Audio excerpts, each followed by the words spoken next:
ఇక ఈ కాంగ్రెస్ ప్రభుత్వం 2023లో ఆగస్టు 26వ తారీఖు నాడు చేవెళ్ళ కేంద్రంగా చేవెళ్ళ డిక్లరేషన్ అని చెప్పేసి ఎవరినో కాదు మల్లికార్జున ఖర్గేని తీసుకొని వచ్చిండ్రు.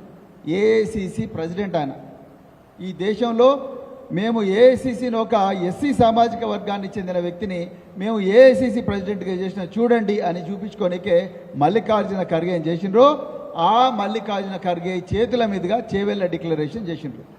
నిజంగా ఈ దేశంలో పూనా ఒడంబడిక లాంటి 1932లో ఏ విధంగా అయితే ఎస్సీల మీద బహుజనుల మీద ద్రోహం జరిగిందో అలాంటి ద్రోహమే ఆగస్టు 26 నాడు 2023లో చేవెళ్ళ వేదికగా కాంగ్రెస్ పార్టీ మల్లికార్జున ఖర్గే రేవంత్ రెడ్డి ఇద్దరు కలిసి ద్రోహం చేసిండ్రు.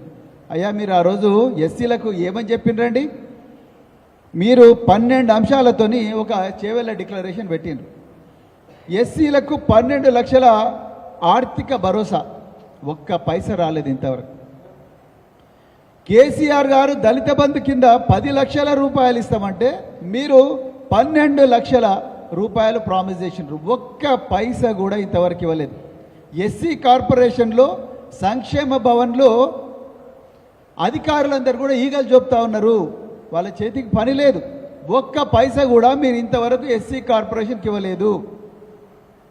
పరిశ్రమల విభాగం ఎస్సీ ఎస్టీ కింద టీ ప్రైడ్ కింద ఎస్సీ ఎస్టీలకు రాయితీలు ఇచ్చి వాహనాలు ఇస్తే వాళ్ళకి రావాల్సిన సబ్సిడీ అమౌంట్ కూడా ఒక పైసా పోలేదు.